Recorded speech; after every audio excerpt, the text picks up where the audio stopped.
जय जिनेन्द्र। जीवमजीवं दवं जिनवरवसहेन जीर्णनिदिष्टं देवीन्दविन्दवन्दं वन्दे तं संवदा शिरसा। पंच परमेष्ठी भगवान की जय। इस द्रव्य संग्रह ग्रंथ में प्राकृत की गाथाएं चल रही हैं। आप लोगों को समझ में आ रही है कि नहीं? कुछ नया विषय तो है, हिंदी नहीं, संस्कृत भी नहीं, प्राकृत है, लेकिन सरल है एकदम। थोड़ा सा ज़रा सा भी मन लगाएंगे तो समझ में आएगा। क्या विषय चल रहा है? जीव को बताने के ग्रंथकार ने 9 सब्जेक्ट दिए, 9 विषयों से जीव को समझा रहे। उनमें से सबसे पहले जीव जीता है, प्राणों से जीता है, चेतन प्राण से जीता है, वो विषय हो गया। दूसरा विषय था उपयोगमयो, जीव उपयोगमयी है। उपयोगमयी में पिछली पाठशाला में उपयोग के 2 भेद बताए, दर्शनोपयोग और ज्ञानोपयोग। दर्शनोपयोग के 4 भेदों की चर्चा पिछली पाठशाला में हो गई। अब आज हम ज्ञानोपयोग की चर्चा करेंगे। आइए। णाणं अट्ठवियप्पं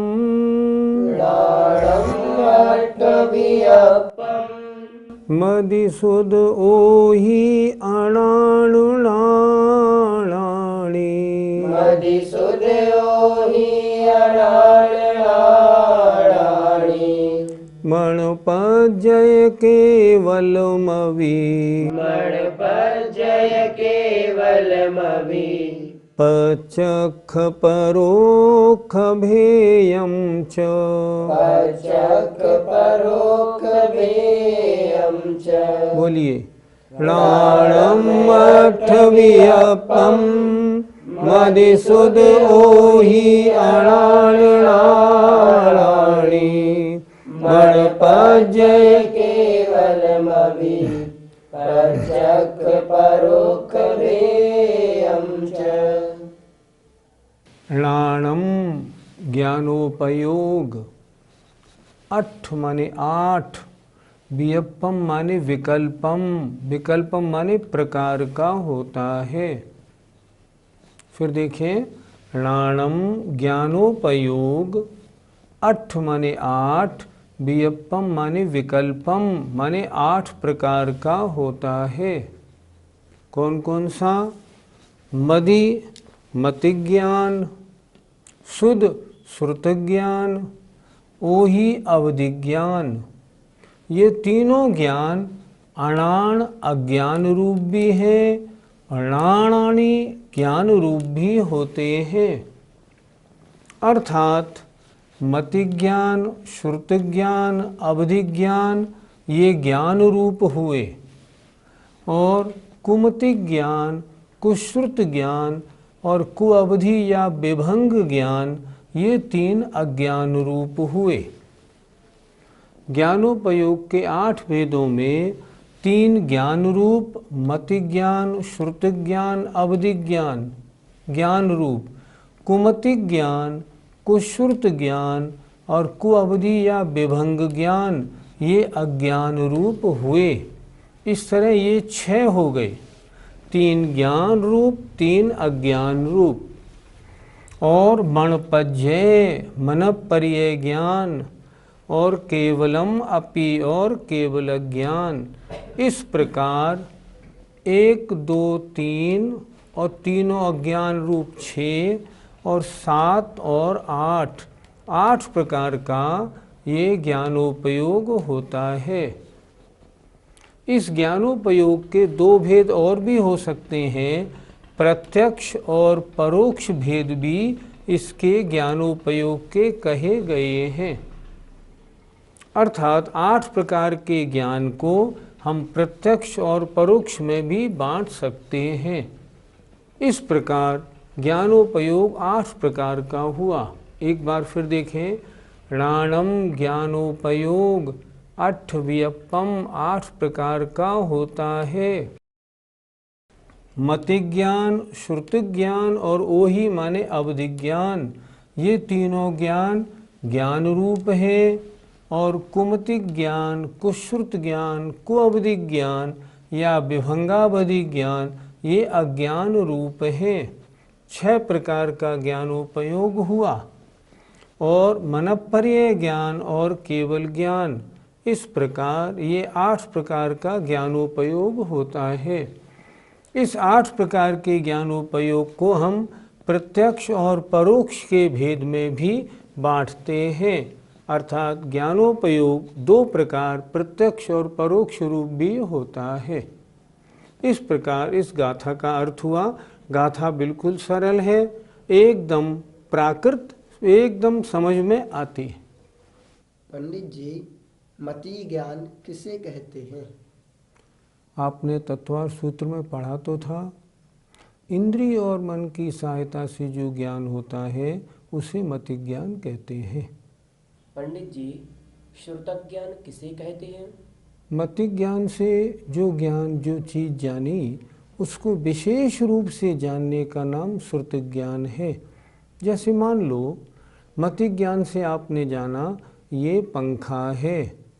अब श्रुति ज्ञान से ये कितना पुराना है, कितने रुपए का आया होगा, ये आवाज़ क्यों कर रहा है, हवा ज़्यादा क्यों नहीं दे रहा, ये सब बात श्रुति ज्ञान में आती है। मति ज्ञान से जाने हुए को विशेष रूप से जानना श्रुति ज्ञान है। पंडित जी, अवधि ज्ञान की क्या परिभाषा है?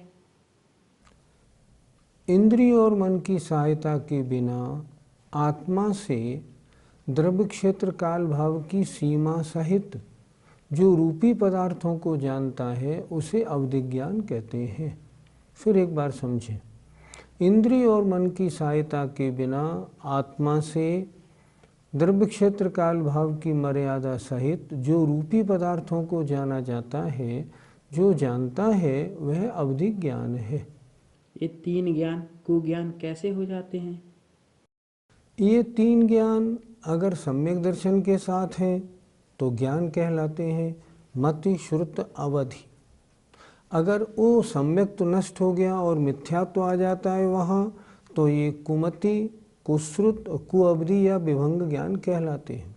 अर्थात अभिप्राय गलत हो जाने से वो ज्ञान बजाय सच्चे ज्ञान के झूठा ज्ञान कहलाने लगता है। ज्ञान तो ज्ञान है, ज्ञान का काम है जानना, लेकिन अगर सम्यक्त्व के साथ है तो सच्चा ज्ञान है। मिथ्यात्व के साथ अभिप्राय गलत है तो ज्ञान गलत होने के कारण उसे कुज्ञान कहते हैं। इसलिए ये 3 ज्ञान यदि मिथ्यात्व के साथ हो तो अज्ञान या कुज्ञान कहलाते। मनःपर्यय ज्ञान किसे कहते हैं? मनःपर्यय, जो मन की पर्यायों को जाने, अर्थात द्रव्य क्षेत्र काल भाव की मर्यादा सहित इंद्रिय मन की सहायता के बिना आत्मा से जो दूसरे को मन को जानकर, दूसरे के मन को जानकर, किससे? इह मति ज्ञान से मन में चिंतित पदार्थ को जानता है, उसका नाम मनःपर्यय ज्ञान है। अर्थात दूसरे के मन में चिंतित पदार्थ को जानने वाला ज्ञान मनःपर्यय ज्ञान कहलाता है। पंडित जी, मनःपर्यय ज्ञान भी क्या सच्चा होता है या झूठा होता है?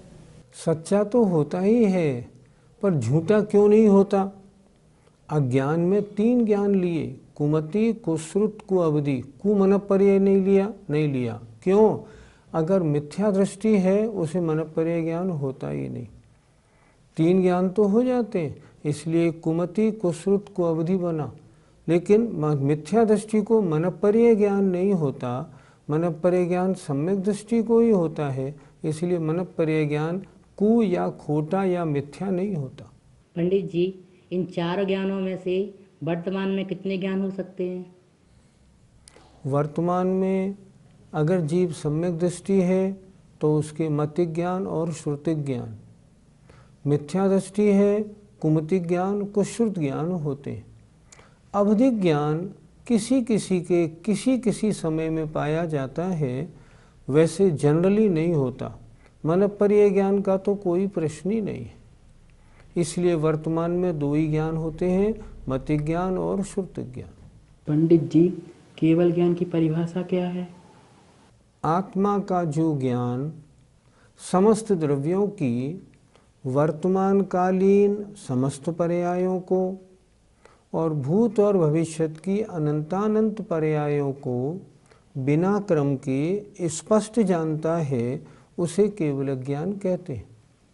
अच्छी तरह याद रखना, समझना। जो ज्ञान समस्त द्रव्यों की वर्तमान कालीन समस्त पर्यायों को और भूत और भविष्यत काल संबंधी अनंतानंत पर्यायों को एक साथ बिना क्रम के जानता है, स्पष्ट जानता है, आत्मा से जानता है, वह केवल ज्ञान होता है। मति ज्ञान के कितने भेद होते हैं? सामान्य से देखा जाए तो मति ज्ञान के 4 भेद अवग्रहेहावाय धारणा, अवग्रह, ईहा, अवाय और धारणा। और अगर उसको हम इंद्रिय मन और बहु आदि पदार्थों के अनुसार गुणा कर लें तो अर्थावग्रह के 288, व्यंजनावग्रह 48 प्रकार का, कुल मिलाकर 336 भेद मति ज्ञान के होते हैं। और क्षयोपशम के अनुसार देखें तो असंख्यात प्रकार का मति ज्ञान होता है। श्रुत ज्ञान के भेद कितने समझे जाए? श्रुत ज्ञान के भेद आगम में मूल में 2 बताए, अंगबाह्य, अंग प्रविष्ट। अंग प्रविष्ट 12 भेद वाला, अंगबाह्य बहुत प्रकार का। श्रुतम मति पूर्वम द्वैनेक द्वादश भेदम।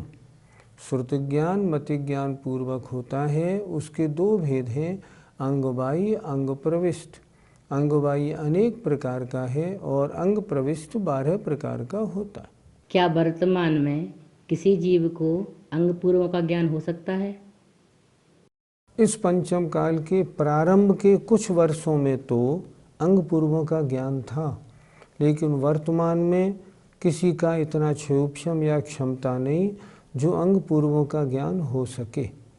हाँ, अंगवायु में जो वर्तमान में शास्त्र हैं उनका ज्ञान हम लोग करते हैं।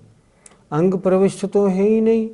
अब आई बात अंगवायु की, तो जो ग्रंथ हैं तत्वार, सूत्र, समयसार इत्यादि जो ग्रंथ हैं ये सब अंगवायु में आते हैं। इनका अध्ययन और ज्ञान हो सकता है, पर अंग पूर्वों का 11 अंग 14 पूर्व वगैरह का ज्ञान नहीं हो सकता। पंडित जी, अवधि ज्ञान कितने प्रकार का होता है? अवधि ज्ञान के भेदों पर थोड़ा विचार करना पड़ता है। अवधि ज्ञान 2 प्रकार का भी है, गुण प्रत्यय और भाव प्रत्यय। अवधि ज्ञान 2 प्रकार का और भी तरह से है, अर्थात गुण प्रत्यय और क्षयोपशम निमित्तक।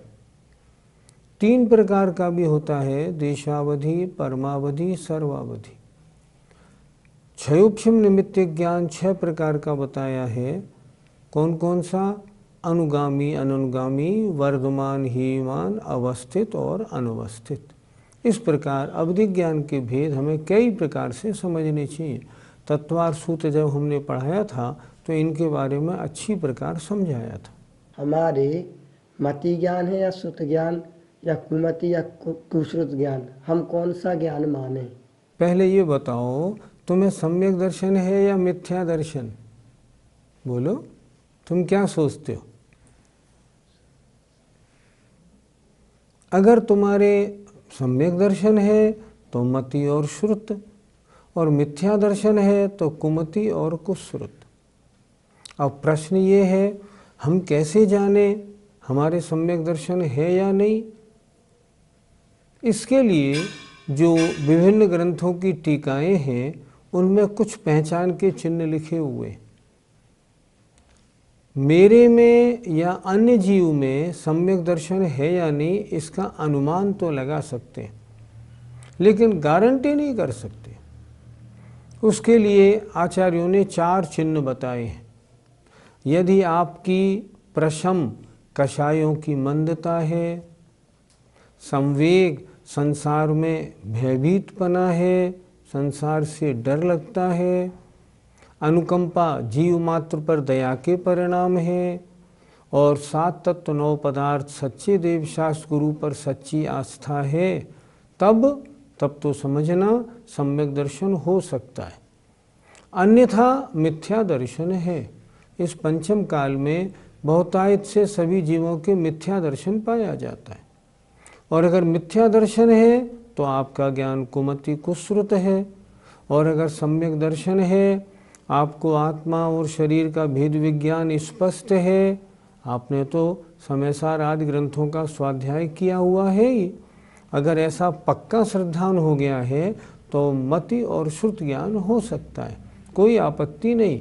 इस सम्यक दर्शन होने का कोई चिन्ह बाहर से दृष्टिगोचर नहीं होता, केवल अनुमान लगाया जा सकता है। और बाकी मेरी श्रद्धा कैसी है मैं जानता हूँ, आपकी कैसी है आप जानते हैं। इन 8 ज्ञानोपयोगों में से कौन सा ज्ञान प्रत्यक्ष है और कौन सा ज्ञान परोक्ष है? प्रश्न आपका बहुत ठीक है। पहले प्रत्यक्ष और परोक्ष की परिभाषा देख लें। परोक्ष जो आत्मा के अलावा अन्य इंद्रिय मन की सहायता से होता हो वो परोक्ष ज्ञान, और जो आत्मा से होता है वो प्रत्यक्ष ज्ञान।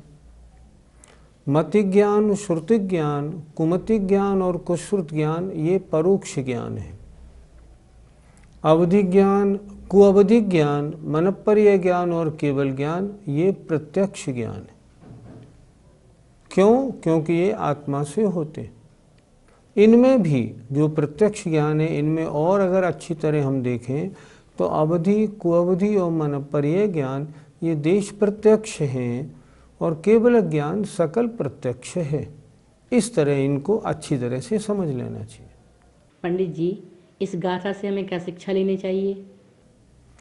इससे पहले तो ये समझना चाहिए आत्मा में ज्ञानोपयोग कितने प्रकार का होता है। समझ में आ गया कि वर्तमान में मति और श्रुत, कुमति और कुश्रुत होते हैं। फिर थोड़ा आत्मनिरीक्षण करना चाहिए कि मेरे कौन से ज्ञान है, मेरा श्रद्धान कैसा है। अगर मेरा श्रद्धान कमज़ोर है और दूषित है, अभी तक मैं अन्य देवी देवताओं की पूजा आराधना करता हूँ सच्चे देव को छोड़ के, तो समझना कुमति और कुश्रुत है, और ये मिथ्यात्व है, ये तो अनंत संसार का कारण है। इन ज्ञानोपयोग के भेदों को समझकर हमें अपने कुमति कुश्रुत को मति और श्रुत में बनाने की कोशिश करनी चाहिए, अर्थात सम्यक दृष्टि बनना चाहिए, ताकि ज्ञानोपयोग में से कुमति कुश्रुत हट जाएं और मति ज्ञान श्रुति ज्ञान हो जाए। अगर कुमति कुश्रुत है अनंत संसार के कारण है, मति श्रुत है तो स्वर्ग और मोक्ष के कारण होते। 4 प्रकार के दर्शनोपयोग और 8 प्रकार के ज्ञानोपयोग की चर्चा हुई। अब आइए अगली देखते हैं गाथा नंबर 6। 8 चतुर्णाण दंसण, 8 चतुर्णाण दंसण, सामर्णं जीवलक्षणं भणियम्, सामर्णं जीवलक्षणं भणियम्, व्यवहाराशुद्धनया, व्यवहाराशुद्धनया, शोद्धं पुण्यदंसणं म्लानम्, शुद्धं पुण्यदंसणं म्लानम्। 8 माने 8, चतु माने 4, लाण माने ज्ञान, दर्शन माने दर्शन, अर्थात 8 प्रकार का ज्ञानोपयोग और 4 प्रकार का दर्शनोपयोग।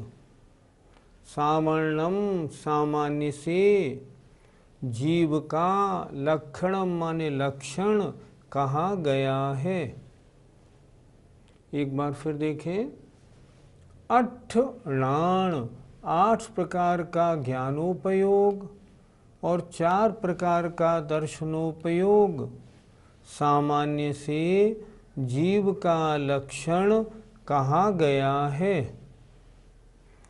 किस नए की अपेक्षा? व्यवहारा, व्यवहार नए की अपेक्षा। और शुद्ध नया अगर निश्चय नए की अपेक्षा देखें, अर्थात हम शुद्ध आत्मा की बात करें तो शुद्धम पुण्यदंसनम नाणम, अर्थात शुद्ध ज्ञान और शुद्ध दर्शन जीव का लक्षण कहा गया है। पंडित जी, ये 8 प्रकार का ज्ञान और 4 प्रकार का दर्शन व्यवहार से जीव का लक्षण क्यों कहा गया? व्यवहारने से तात्पर्य होता है कि जो पर्याय को विषय करे, भेद को विषय करे, पर की अपेक्षा से वर्णन करे, संयोग को विषय करे, उसका नाम व्यवहार है। व्यवहारने की चर्चा वहाँ लगती है। अब इस समय ज्ञान और दर्शन के भेदों की चर्चा हो रही है, इसलिए भेद होने के कारण ये व्यवहारने का विषय है। और आगे भी कहा ना, शुद्ध नय से शुद्ध ज्ञान और शुद्ध दर्शन वो अभेद है, वह पर्याय रूप नहीं है, वो गुण रूप है। इसलिए शुद्ध ज्ञान और शुद्ध दर्शन ये निश्चय का विषय है। और ये जो 8 प्रकार का ज्ञान और 4 प्रकार का दर्शन भेद रूप कहा गया, ये व्यवहारने का विषय है, ऐसा समझना है। तो फिर जीव का लक्षण क्या माना जाए? उपयोगो लक्षणम, तत्वार सूत्र का सूत्र दिया है। जीव का लक्षण उपयोग है, अर्थात लक्षण से लक्ष्य की पहचान होती है। जहाँ ज्ञान और दर्शन है वहाँ जीव है। मति ज्ञान, श्रुति ज्ञान ये जीव के लक्षण नहीं, ये तो ज्ञान के भेद और दर्शन के भेद कहे गए। लक्षण क्या है? जिसमें ज्ञान और दर्शन पाया जाता है वह जीव है। अर्थात अब जीव निगोदिया हो या सिद्ध भगवान हो, ज्ञान और दर्शन दोनों में पाया जाएगा, चाहे वो किसी रूप में हो। इसलिए उपयोगो लक्षणम, जहाँ ज्ञान और दर्शन है वह जीव है, यह जीव का लक्षण बना। तो फिर 8 प्रकार का जो ज्ञान और 4 प्रकार का दर्शन है, उसमें से हम अपने जो हमारा ज्ञान और दर्शन कौन कौन से हैं? आपके वर्तमान में 2 ज्ञान, मति श्रुत। अब अगर सम्यक दर्शन है तो मति श्रुत, और मिथ्या दर्शन है तो कुमति और कुश्रुत। 2 ज्ञान और दर्शन 2, चक्षु दर्शन और अचक्षु दर्शन। अब जैसे 1 इंद्री, 2 इंद्री, 3 इंद्री जीव हैं, उनके अचक्षु दर्शन, चक्षु दर्शन नहीं। 4 इंद्री, 5 इंद्री जीवों के चक्षु दर्शन। इसलिए हमारे चक्षु दर्शन, अचक्षु दर्शन दोनों, और ज्ञान में मति और श्रुत 2 ज्ञान है। तो फिर केवल ज्ञान और केवल दर्शन क्या जीव का लक्षण नहीं है? लक्षण उसे कहते हैं जो लक्ष्य में हमेशा पाया जाए। ठीक है। अच्छा, क्या मति श्रुत अवधि मनपर्य ज्ञान आत्मा में हमेशा पाए जाते हैं? नहीं। क्यों? केवली भगवान में नहीं पाए जाते। अच्छा, क्या केवल ज्ञान केवल दर्शन जीव में हमेशा पाए जाते हैं? नहीं पाए जाते। हम में कहाँ केवल ज्ञान केवल दर्शन? तो अगर ये लक्षण होते तो फिर जितनी भी आत्माएं हैं सब में ये पाए जाने चाहिए थे, पर केवल ज्ञान और केवल दर्शन नहीं पाए जाते सारे जीवों में, इसलिए ये जीव के लक्षण तो नहीं बने। तो फिर ये क्या है? जीव का जो ज्ञान नाम का गुण है उसकी स्वाभाविक पर्याय केवल ज्ञान, जो दर्शन नाम का गुण है उसकी स्वाभाविक पर्याय केवल दर्शन। मति श्रुत अवधि मन पर्याय ये, या चक्षु अचक्षु अवधि दर्शन ये हैं, ये जीव के जो स्वाभाविक मतलब जो ज्ञान और दर्शन गुण हैं इनकी वैभाविक पर्याय हैं। अब पर्याय स्वाभाविक हो या वैभाविक, ये जीव का लक्षण नहीं। तो जीव का लक्षण क्या माने? जिसमें जानने देखने की शक्ति पाई जाए, वो जीव का लक्षण है। जीव में ज्ञान दर्शन तो पाया जाएगा, निगोदिया में भी ज्ञान दर्शन है, सिद्ध भगवान में भी ज्ञान दर्शन है, इसलिए ज्ञान दर्शन जीव का लक्षण है, केवल ज्ञान और केवल दर्शन जीव का लक्षण नहीं माना जाएगा। ठीक है ना? ऐसे अब कल जीव अमूर्तिक है, इसकी चर्चा करेंगे।